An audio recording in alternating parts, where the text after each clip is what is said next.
Amada irmã, a paz do Senhor Jesus esteja com todos vocês.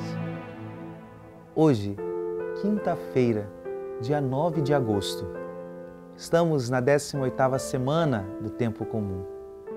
E hoje vamos refletir no Evangelho de São Mateus, capítulo 16, versículos 13 a 23.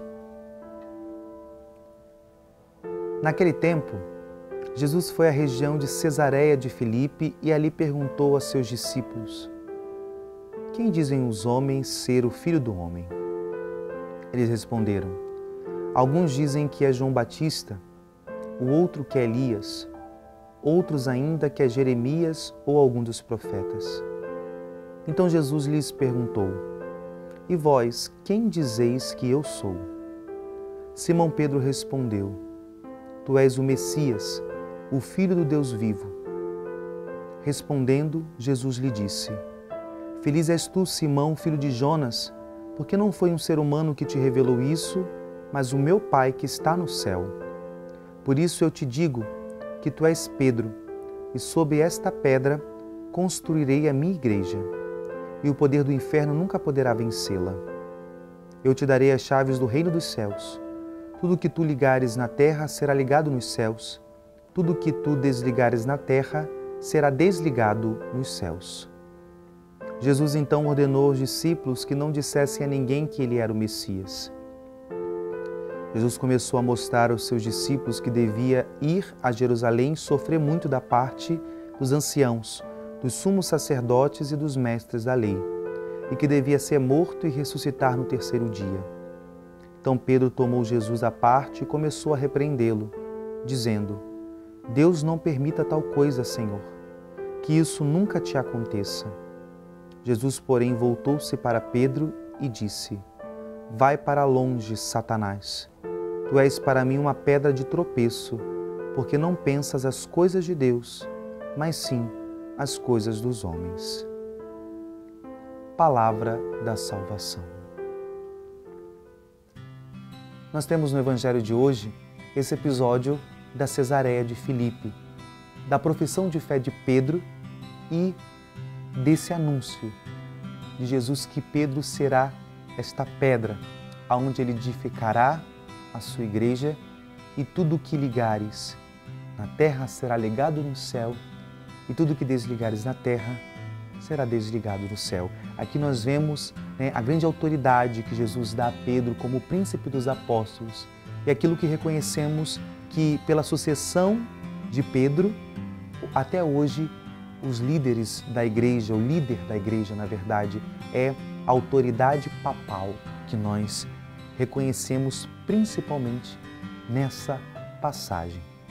De outro modo, esse diálogo que Jesus começa com seus discípulos na Cesareia de Filipe, ele é muito sugestivo e pode ser muito salutar para o nosso crescimento.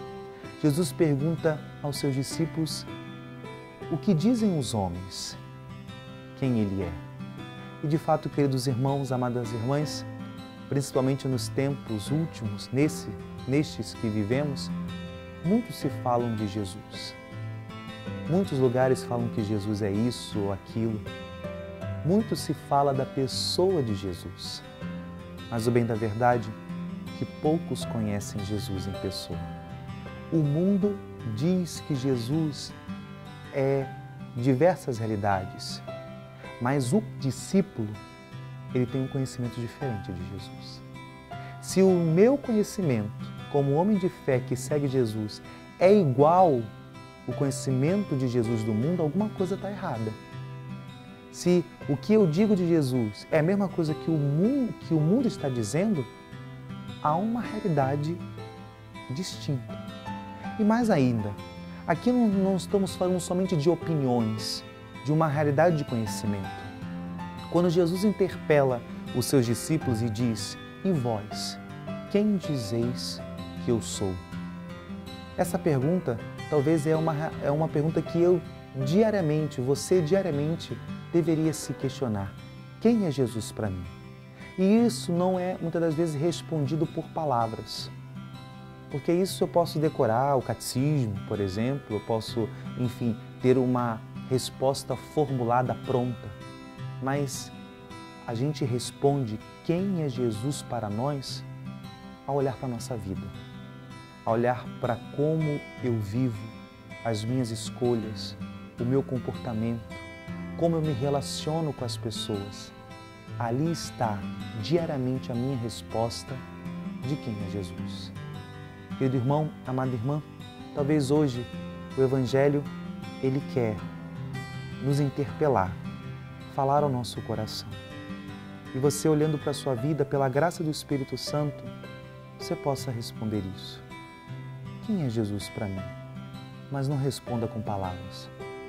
Olha como você tem vivido, como você tem se relacionado, como você tem buscado a santidade, como você tem amado as pessoas, como você tem servido ao Senhor. E ali estará a resposta de quem é Jesus para você. Que o Senhor nos faça crescer cada vez mais na vivência e na intimidade com Ele. Que Deus nos abençoe. Em nome do Pai, e do Filho e do Espírito Santo. Amém.